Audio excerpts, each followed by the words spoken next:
Mbote mwana mboka David Ntunga. Mbote Deko Gédéon.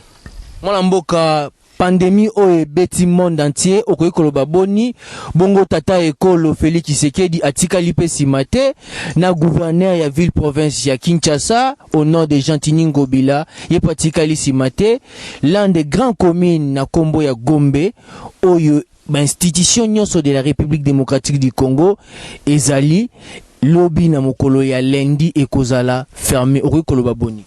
Matondo mingi mwana mboka Gédéon mutuna otuni eza kitoko et puis na sepela kana yo mingi parce que zali moko journaliste maele ya bwanya parce que tunaka mituno ezali très important et peut-être topesa biyano na bao bazali kolanda biso ezala na kati to libanda ya mboka mwana mboka il faut ba que cette pandémie tue mais ezala na mituna moko ngana ko mituna pandémie oyo ebandi na Wuhan moko ya ville ya Chine. Mais etikali kozwa Pékin te, etikali kozwa Shanghai te, etikali kozwa Chine te. Mais eza déjà partout na monde o ezali ko sekoué. Lelo o ba mibengaka ba grande puissance ya monde baza incapable ya kosala mundu kito lisasi pona kosala face na pandémie. Tout le monde nous mourons ensemble, nous mangeons ensemble, nous vivons ensemble. Alors, ezali eloko moko ya kosakana nango te, tozali ko benga toujours na mobilisation, to na ko sensibiliser ba africains, to ba peuple congolais que nous ba respecter ba principe to ba consigne oyo et pesa meli toujours à distance, il y a 1 mètre to 2 mètres ko pesa na mbotete, ceux qui ont meki ko kosola o tcheboye de sorte que non et puis d'ailleurs comme battre la pourvu que non ceux qui paient moyen, il y a kobimezalité, kobimasi c'est possible. Alors, il y a toujours qu'on sensibiliser parce que tozali komona ndenge ezali koboma, ezali kokipe rang social ya mutute, ezali kokipe titre ya mutute, ezali kokipe grade ya mutute. Mais ce qui est étonnant, c'est que le président Félix a qui mesure yakobo ya attroupement plus de 20 personnes, mais chose grave. Tala ba policier ndenge ba vandi na ba pick-up na bango so bazali ko tambola ozomona ke bazali ko respecter distance o epesa milité. Alors je me pose une question, ministre intérieur Gilbert Kankonde aza komona makambo wana to azali komona yango te. C'est comme si na la police bango pandémie wana et qui ezo banga teni ezo respecter bango ezo tosa bango même vie ko kanga batu donc na ebite tango bakangaka batu bakangaka poche ya mutu to bakangaka nde mutu alors biloko wana eza biloko wana ko décrier na pouvoir passer mais lelo ezali ko continuer ezali malamu mingi te c'est pourquoi tozali ko benga na ministre intérieur assumer ba responsabilité na ye apesa ordre na ba bazali ko lengela la police de sorte que no ba respecter pe ba mesure wana ezali malamu mingi. Mwana mboka concernant confinement ya Gombe ya 14 jours. Ngana ndimite ke Gombe na obeta 14 jours. Parce que soko tali makamunyo surtout esala maka na Kinshasa ezalane na Gombe. Ezala même kosomba biloko ezala même institution kande ngotoloba mingi mingi eza na Gombe. Mais voici quelque chose qui m'étonne. Prendre les décisions c'est bien. Forme nango eza malamu. Mais fo nango ya malamu te. Pourquoi on laisse des services minimum? Je crois que le gouverneur a tangaki ba service wana, mais oublions que na Gombe wana eza na ba chauffeur privé o ba kendaka na Gombe po ba gumba ba sala musala na bango mais bazonga wapi na cité. Ba bosane que il y a des domestiques ba bengaka ba bon o ba kendaka pe mopandi wana bazonga wapi na ba cité. Et puis lorsqu'ils vont prendre la décision, il y a confinement, déployer la police. La police je crois que se repérer dans le district. Mais la police est non. Elle cité. Et ça, c'est-à-dire que non, ils ont facilité, moko impossible, au kosala que nous pandémie na ezwa esika na ville province ya Kinshasa na ndenge ya kosakanate. Mwana mboka tala mesure bazui alobi que non baba hier ba déranger ba locataire na bangote pendant 3 mois mais ceux qui sont na babayero ba dépenda kaka na banda kuna bango wana musala mususu ezate ba kosuka boni mais ceux qui zape na bandeko oyo bazali na kata préavis ba kosuka pe boni. Est-ce que tant bazu a mesure wana va prendre compte ya makamuno surtout wana alors dans forme nango ezali malam fond et ko pesa penda kokoso le peuple a commis abandonné soko tali mingi oyo bazali kosenga confinement wana ezaba oyo bazana ba provision na bango na ndako o que peuple azo senine azali ko souffrir mwana mboka tikana bakisa lisusu lelo na moni bazali kozwa ba mesure pour na pandémie mais mesure nini bazo pona kuluna esila na mboka na biso mesure nini bazo pona nzala pona kuluna bazo opération likofi ezo esuka wapi droit de l'homme etele. Merci beaucoup e bango bazo kata marché droit de l'homme azo mona ngote. Est-ce que biso toza lisusu à l'époque coloniale ou pignon surtout fuka mindela ba konzaka biso depuis que moi je suis né je n'ai jamais vu le semblant depuis que moi je suis né je n'ai jamais vu le semblant et ça que les camps il y a conscience il y a pas dirigeants africains. Maintenant voici les conséquences. Tu as accepté d'être dictateur, tu as accepté de faire autant de nous dans le pouvoir mais sans pourtant songer na santé. Beaucoup préféré pour investir libanda kotonga na bamboka bapaya mais ko détriment ya peuple obino vous enseigne vous allez ko diriger talelo conséquence na yango. Il a fallu kosomba mituka kosomba ba villa libanda bamboka tout consort mais lelo peuple congolais azali devant morceau dur ou azali komona même kilingaliema bazana baka ebele mais respirateur ezaka moko c'est ce qui est impossible otokoki kondima yango te alors yango esengeli ke no conséquence ya ba dirigeants africains makambo ekomi été ya bango lelo covid et puis ces conditions nous mangeons ensemble nous mourons ensemble nous vivons ensemble pas question d'aller ya wapi libanda ko se faire soigner ko investir na domaine na ba secteur ya bapaya que na mboka oyo bazali ko sanini ko diriger to oyo zali ko diriger alors nazali ko senga ko ramener conscience à tous les Africains de cette que non ba respecter ba consigne o epesami pour cette pandémie et zobangote mais ce qui lelo talande ba komo yembe la pandémie par-ci par la pandémie par-ci par là mais ce qui est lelo to zupe courage ya ko banda côté ba tuke batika masum na kanisi ke na lifelo satan zalaka yemoko. Matono mingi mwana mboka toko koba kaka bien que pandémie o ezali ko bomba moi actualité politique mususu 4 grands leaders ya la muka ba se réunir pour na kosenga soutien massif ya peuple congolais na pandémie o okoyekolo baboni par rapport ya acte chef de l'état asalaka buta mokolo oyo ye asignaka tope azwaka bâton de commandement atandaka loboko na ye na baimboka ba confrane basala lit na ye ensemble na opposition ba travailler ensemble boni lelo baimboka mususu pe bayi politique basangani na ndenge na bango basengi peuple congolais basangana pona ko éradiquer pandémie o matondo mingi mwana mboka yeba ke likolo pandémie o babisiro Mali bitumba esili donc kaka likolo pandémie o. Mais moi je crois que na minute avec ce qui se passe, tous les sous n'attend ya kozala opposition, aux majorité, au bon non. Nous tous ces seigneurs tous à nini, tous à la soudé. Mais ce que ça bongo, etika la pelle bela. Mais il y a quelque chose de très important que toyo kaka keno bazi ba débloquer misolo na bango. Vous comprenez? Ba débloquer mbongo na bango parce que bana mbongo, bana balar. Ba mususu bazana ba 30 immeubles, ba mususu baza moi écoute l'obésalité. On se comprend. Bana mbongo, ba sengi conscience na peuple congolais, ba se mobiliser c'est bien, ba contribuer na combien?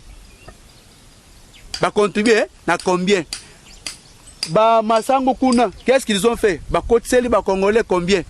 Masango boni, loso boni, fufu boni, biloko ni na rolia o ba kotseli peuple congolais parce que peuple congolais ko se limiter na ba message bo pesate. Aujourd'hui nous l'avons presque mettre le main mais n'avant très kuna ils ont déclaré. Vous avez des virus mususu ke na kateli bungu. Nzala virus? Qu'est-ce qu'ils ont donné? C'est ce qui est très important. Na minute donner le message c'est bien, mais accompagné de quelque chose c'est bien. C'est plus mieux. Donner le message c'est mieux, mais contribuer c'est plus mieux. Yango ko sala ke no peuple congolais sanine. Ezala ce beau pesi pour contribuer avec des moyens financiers. Ceux qui vont le dire que Congolais sala 1 mois 2 mois, à kosala na e ke biloko koti ba pesa mon peuple fele pourvu que non confinement est à la totale. C'est ce qui est très important. Toza sous na état kaka ya ba discours te toza na moment de ya ba action au lobby opposé acte peuple atalini abeti maboko parce que beaucoup na ba élection bo voter na je ferai ceci beaucoup c'est la kaka ba action ngo boya bo promettre peuple kana ba na moment ba élection non. Ça dit que nous tous essayons de prendre conscience que non peuple na minute auto kendaka et pas na pas voter biso na minute photo sani tout la s'appelle bolingo ya ko aider. Mwana mboka matondo mingi toko koba le docteur Jean-Jacques a réunir presse mobimba pour na kosala moi déclaration ya koloba été na mois de mai déjà vaccin et kozala contre épidémie oyo bien contre maladie oyo kotipé dans la République démocratique du Congo. Bongo peuple congolais azali contre bongo pe tata ekolo lobaki ete peuple na ba kozwa yango te mokili mobimba na bandeko na biso bazali na bamboka ya bapaya oyo tobengaka mingi bakombata na biso ya mboka bapaya balobi bozwa yango te pamba te vaccin wana ezali mabe bokokufa lokola basoso yo koloba boni mutu azali ko chapeauter comité ya riposte contre épidémie oyo ye déjà pesi déjà fait vert matondo mingi mwana mboka na mutu no otuni nalandaki déclaration na lobby et pesa ki ngai kanda. Nous ne sommes pas des cobayes. Tango épidémie mosusu ebimaka oh ya sida. Oui bien, très bien. Bazwa ki kisi nango pona ko faire traitant wapi. Na Afrique na Congo ba traitant solo ba cobaye. Et cette fois-ci nous les Africains unissons-nous. Mettons-nous debout pour dire non à ces vaccins. Lelo nayaki kolanda docteur Jean-Jacques Muyembe koloba keno alobaki te ke banda na Kinshasa bako bandela ngo na États-Unis bako bandela ngo na bamboka na Italie tout consort. Mais voici la question moi na mboko nga nazali ko poser na docteur Jean-Jacques Muyembe. Qu'est-ce qui prouve que vaccin oyo batindi na États-Unis vaccin bako tinda na Italie vaccin bako tinda na France nde yango bako tinda yango na Congo to nde yango bako tinda yango na Afrique?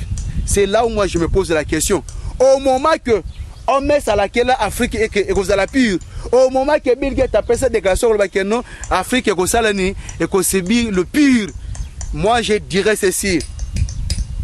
Depuis que je suis né et grandi et comme je suis là, je n'ai jamais vu les sangs blancs. Nous les Africains, nous ne serons jamais des cobayes pour des blancs. Et votre vaccin va rester rien que des chefs, pas en Afrique. S'il faut marcher, sauter dans la rue et oublier Maramba confinement, Tokosala Yango, pour dire ceci, que non, non, N-O-N. Pourquoi j'ai dit cela moi dans Mboka Landanga Mingi, Landanga Malamu? Pourquoi na kolobandengwana? Si l'homme est capable de traiter la maladie, alinga qui a produit biso qui si contre loi que nous sanin au milieu au kufate. Mais comme c'est la loi divine, moi muto a changé ango exaté. Il n'y a personne qui restera éternellement sur cette terre. Nous tous nous passerons. Ce n'est que Dieu lui-même qui est éternel. Alors le président Félix avait demandé à Pharmakina de produire chloroquine. Alors même ma vaccin était. Qui déclaration avait demandé la production de chloroquine et non de vaccins. Est-ce que OMS a zappé na pouvoir ya commettre même mise par rapport à vaccination pardon pour être de père que Afrique et perdre batou et belé? Nous n'allons pas accepter, j'ai dit bien, nous ne sommes plus à l'époque coloniale. Nous ne sommes plus des esclaves de blancs. Nous ne sommes pas des cobayes. Que ces vaccins restent chez eux, qu'ils donnent aux Italiens. Ce n'est pas nous ce n'est pas nous les Africains qui ont inventé la pédophilie. Ce n'est pas nous. On nous a dit que non, la polygamie c'est un péché, mais l'homosexualité c'est un droit. Alors qu'ils subissent eux-mêmes les conséquences de ce qu'ils sont en train de faire chaque jour, jour et nuit devant Dieu. Si c'est la punition de Dieu, ils doivent qu'à se repentir.